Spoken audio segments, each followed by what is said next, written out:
La fe cristiana no es una teoría ni una ideología.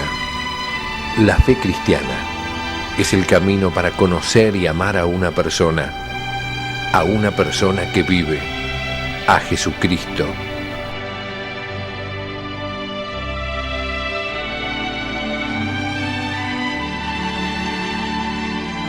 La fe cristiana, un curso del Instituto de Formación Teológica por Internet que quiere ayudarte a crecer en el amor a Jesús, nuestro Señor.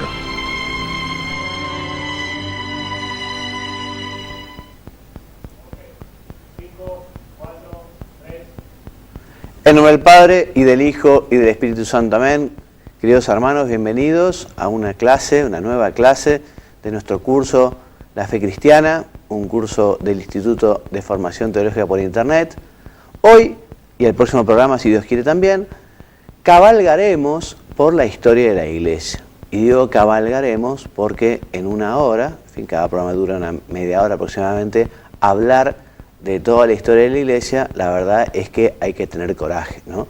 Pero bueno, de todas maneras, esto que les sirva como invitación, como acicate, a profundizar un poquito en la apasionante historia de la Iglesia, una historia de muchas luces y algunas sombras, porque efectivamente la Iglesia es divina y humana. La Iglesia tiene como cabeza a Jesucristo, su fundador, y muchos santos, pero también nos tiene a nosotros, pecadores, que oscurecemos a nuestra Madre de la Iglesia.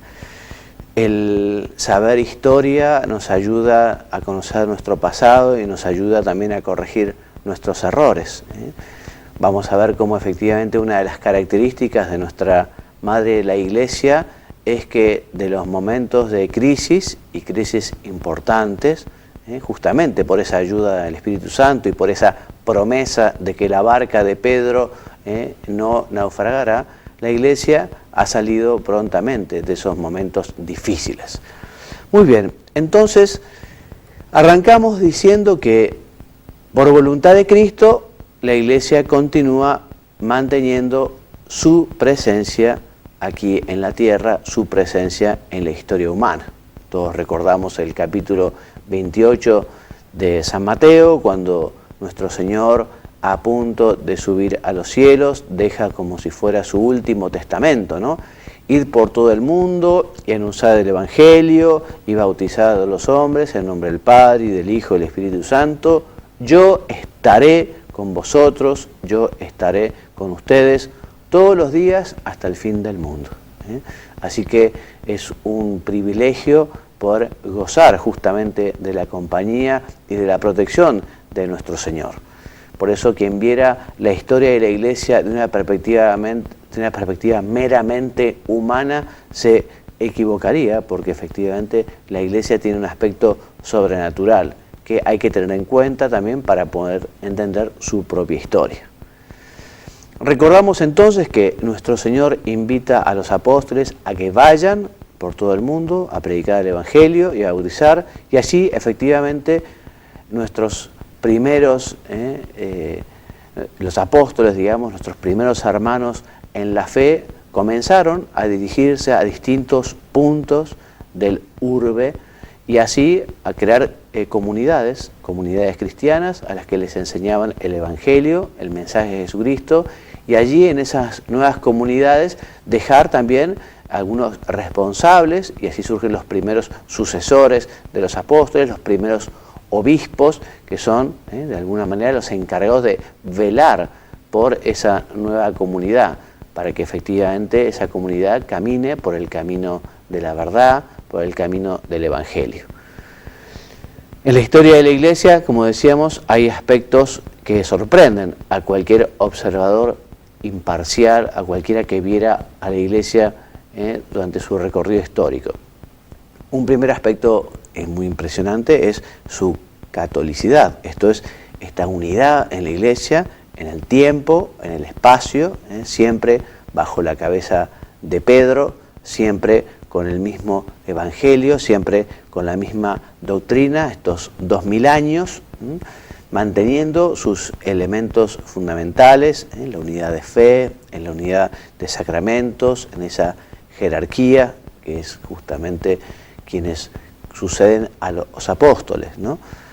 Además, en todas las generaciones ha reunido hombres y mujeres de los pueblos y culturas más diversas, porque la Iglesia no fue enviada solo para aquel siglo primero, ni solo para una determinada cultura, sino para todos los tiempos de todo y todas las naciones, todas las culturas, todas las razas, todas las civilizaciones.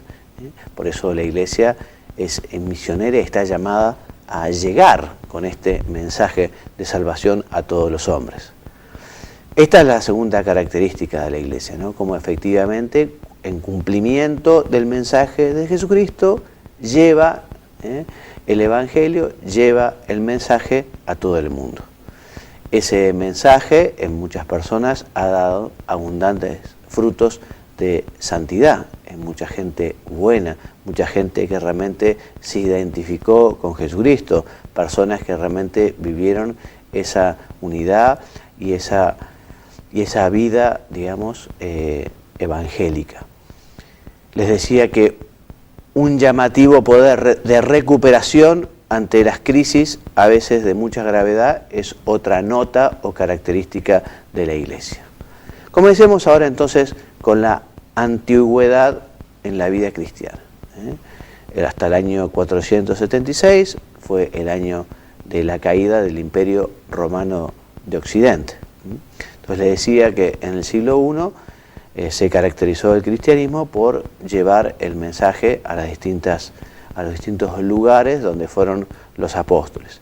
Así vemos cómo se va acrecentando el número de seguidores de Cristo dentro de lo que es el Imperio Romano. Ya a inicios del siglo IV, en aproximadamente un 15% de la población del imperio, y estaban concentradas en las grandes ciudades y en la parte oriental del Imperio Romano. Esta nueva religión se va difundiendo también, llegando a nuevas fronteras como Armenia, Arabia, Etiopía, India.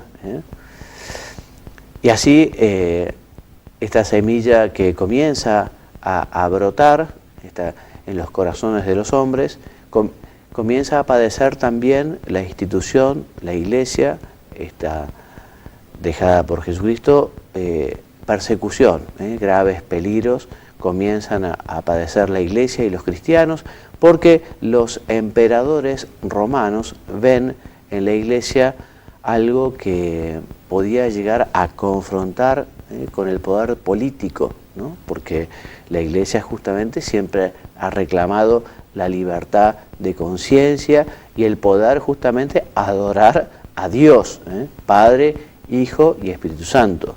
Y evidentemente los cristianos se negaron a la idolatría, se negaron a adorar al emperador. Entonces la autoridad estatal comienza a tener recelos por esta nueva religión y comienza una persecución, ¿no? 8 fueron las persecuciones, las más duras, las más ásperas, a inicios del siglo IV, por obra de Diocleciano y Galerio. En el año 313 la Iglesia consigue la paz, consigue, por decirlo de alguna manera, salir de las catacumbas, ya que gracias al emperador Constantino, que abraza la fe cristiana, se resuelve un decreto por el que efectivamente se deja de perseguir a la Iglesia y comienza a ser el poder político ya mucho más benévolo hacia los cristianos.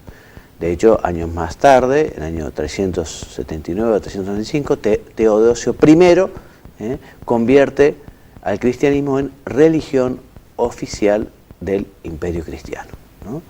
Y ya nos vamos ubicando hacia finales del siglo IV, donde los cristianos eran ya mayoría en la población del Imperio Romano.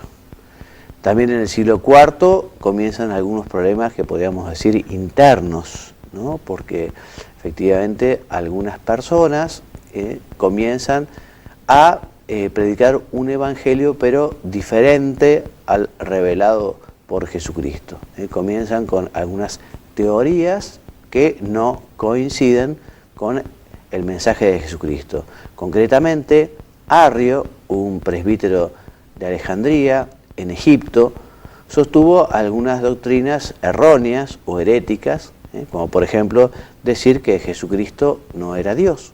No era Dios, era un hombre perfecto, en la más perfecta de las criaturas, pero no era Dios.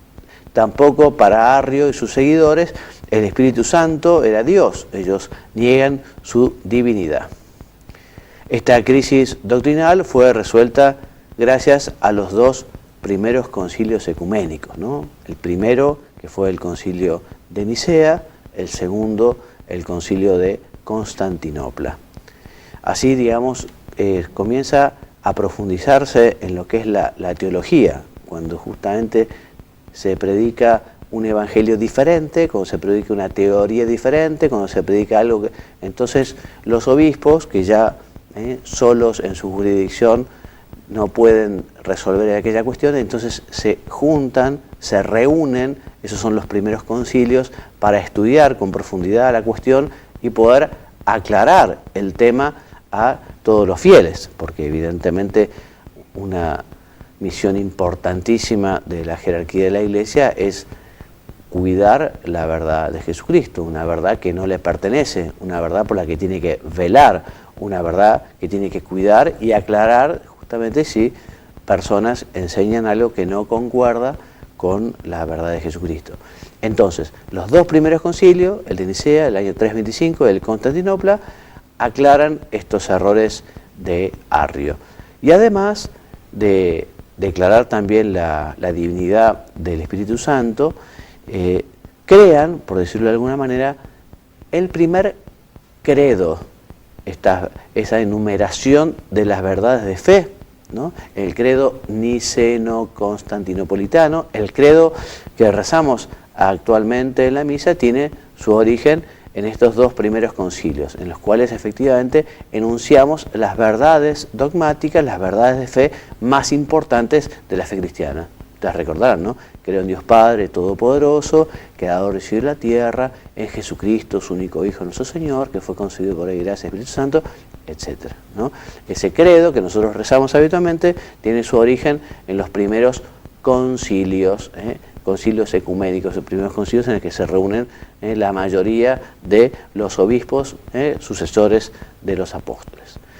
Bueno, el arrianismo sobrevivió hasta el siglo VII porque misioneros arrianos lograron convertir a numerosos pueblos germánicos que poco a poco después fueron volviendo al catolicismo. En el siglo V hubo dos herejías cristológicas, o sea, dos errores que se refieren directamente a la persona del Verbo de Jesucristo. Tuvieron este efecto que les decía, ¿no? Sirvió a la Iglesia para profundizar en el dogma y encontrar una manera clara de formularlo. El primero de los errores fue el de Nestorio, el error llamado nestorianismo, que afirma que en Cristo había dos personas, además de dos naturalezas. O sea, recordemos que son dos naturalezas. Esto es así, la naturaleza humana y la naturaleza divina, pero unidas en una sola persona, en la persona del Verbo. Por eso Nestorio fue condenado por un concilio también del año 431, el concilio de Éfeso, que reafirmó la unicidad de la persona de Cristo. De estos errores nestorianos derivan las iglesias siro-orientales y malabares que aún se encuentran separadas de Roma. El segundo error cristológico de este siglo es el monofisismo. El monofisismo sostenía la existencia en Cristo de una sola naturaleza. Y recordemos, son dos naturalezas. Jesucristo es perfecto Dios y perfecto hombre, en una sola persona, la persona del Verbo. Entonces el concilio de Calcedonia en el año 451, condenará al monofisismo y afirmará, lo que recién les decía, que en Jesucristo hay dos naturalezas, una divina y una humana, ambas unidas en la persona del Verbo, sin confusión ni mutación, esto para aclarar el error del nestorianismo, y sin división ni separación, para aclarar el error del monofisismo. Estos son los 4 adverbios de Calcedonia: inconfuse, sin confusión; immutabiliter, sin cambio; indivise e inseparabiliter. Muy bien, entonces de los monofisistas derivan las iglesias coptas, ciro-occidentales, armenas y etíopas, que también continúan separadas de la Iglesia Católica. Nos puede venir bien aprovechar para rezar por estas iglesias que aún que permanecen separadas. La Iglesia Católica, ¿no?, realmente reza, vela y hace una labor importantísima en su tarea ecuménica para volver a la unidad de estas iglesias separadas, de alguna manera, que en la historia, ya vamos a ver, estas primeras no son las únicas, sino que tristemente ha habido separaciones muy importantes en las cuales han dejado la Iglesia Católica numerosos fieles cristianos. Muy bien. Algo que vale la pena resaltar, y aquí lo recuerda la presentación, es cómo en estos primeros siglos de la vida cristiana comienza a florecer una importantísima literatura cristiana. Tanto homilías, cartas, tienen un importantísimo contenido teológico y espiritual. Y esta literatura, digamos, fue realizada por los denominados padres de la Iglesia. Los padres de la Iglesia son autores cristianos que se caracterizaron por su santidad, que justamente para ayudar a la grey cristiana escribieron sus cartas, predicaron sus homilías y recogieron justamente las enseñanzas del Evangelio. Ellos no pretendían dar su propia teoría, ellos no pretendían una interpretación personal sobre algunos acontecimientos, sino que ellos fundamentalmente lo que hacían era ir a la fuente, a ver qué es lo que dijo Cristo, qué es lo que estaba en el Evangelio. Tiene una gran importancia para la reconstrucción de la tradición, para ver justamente qué es lo que desde el inicio de los apóstoles y a continuación nos llega a la actualidad. Bueno, los padres de la Iglesia más importantes de la Iglesia en Occidente fueron San Irineo de Lyon, San Hilario de Poitiers, San Ambrosio de Milán, San Jerónimo y San Agustín. Y en Oriente, los padres más conocidos, más famosos, fueron San Atanasio, San Basilio, San Gregorio Nacianceno y San Gregorio de Niza, San Juan Crisóstomo, San Cirilo de Alejandría y San Cirilo de Jerusalén. No sé si ustedes alguna vez habrán leído a los padres de la Iglesia, pero es realmente algo conmovedor, la lectura justamente de los textos de los padres. Yo se los recomiendo vivamente, ¿no? Leer a San Agustín, por ejemplo, o leer a San Juan Crisóstomo, ¿no? Pico de oro quiere decir porque efectivamente predicaba de una manera maravillosa. Existen colecciones con los textos de los padres de la Iglesia, existen colecciones con los textos sobre algún determinado tema, o también colecciones con lo que fue la vida y la obra de cada uno de estos padres de la Iglesia. Bueno, vamos hacia el medioevo, hasta el año 1942, año de la llegada de Cristóbal Colón a América. Les decía, año 476, cae el Imperio Romano de Occidente.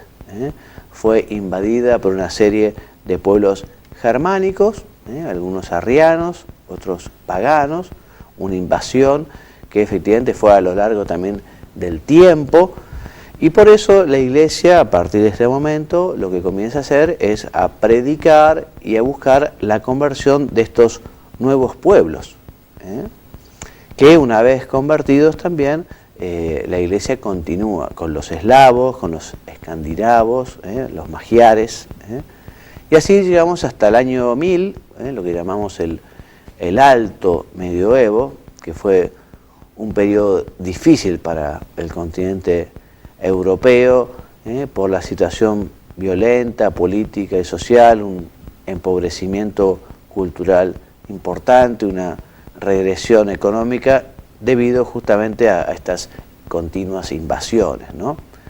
Y así la Iglesia poco a poco comienza a conducir a estos pueblos jóvenes, ¿no?, hacia una nueva civilización que alcanzará su esplendor entre los siglos XII y XIV.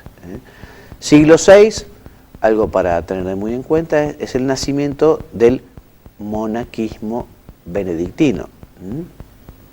Entendemos por monaquismo justamente esa llamada tan particular para retirarse, ¿no?, a rezar y a pedir, dando un testimonio escatológico, y en este caso siguiendo la regla de San Benito, siguiendo la regla de San Benito, en los cuales efectivamente se formaban cenobios o conventos, un conjunto de varones que dedicados fundamentalmente a la oración, ¿no?, a la oración y a la predicación, ¿no?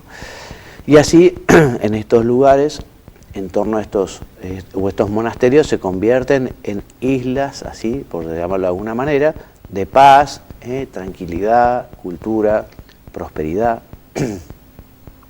Seguimos avanzando en el tiempo para llegar al siglo VII, que fue de gran importancia en todo lo que se llama, es la acción misionera de todo el continente por parte de los monjes irlandeses y escoceses. Y al siglo siguiente también los benedictinos ingleses, dedicados a la predicación y ayudando justamente a que los pueblos se convirtieran.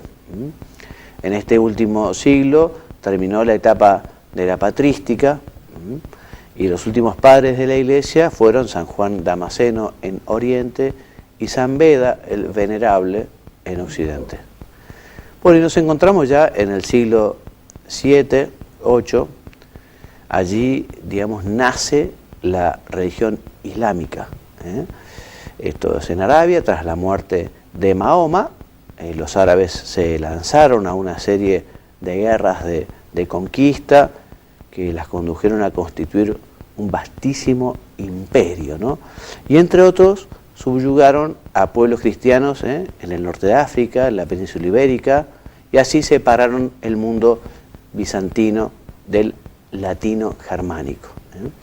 Durante 300 años fueron un flagelo para los pueblos de Europa a causa de las continuas incursiones, redadas, saqueos, deportaciones, que se realizaron casi de modo sistemático. Y ya a finales del siglo VIII se institucionalizó el poder temporal del papado. Esto es un tema que daría para muchísimo, pero nos queda poco tiempo del programa. El papado comienza a tener su propio poder temporal, algo que necesitó debido justamente a la desaparición del Imperio Romano de Occidente, y al no tener ningún tipo de protección, el Papa comienza a tener su propio territorio, incluso su propio ejército, ¿no?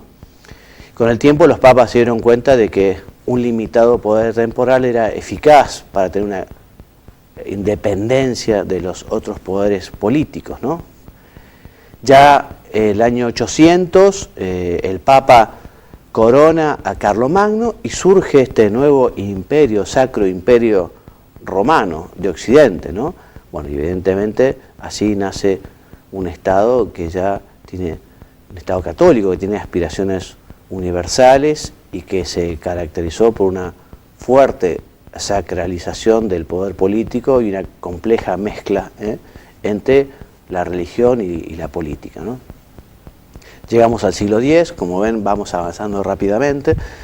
El papado sufre una grave crisis a causa de las interferencias de las familias nobles en Italia. Es el siglo de hierro, y para efectivamente la elección del Papa, estas familias realmente tuvieron mucho que ver, estas familias se metieron mucho en la política. Y también los señores feudales se adueñan del nombramiento de muchos cargos eclesiásticos, ¿no?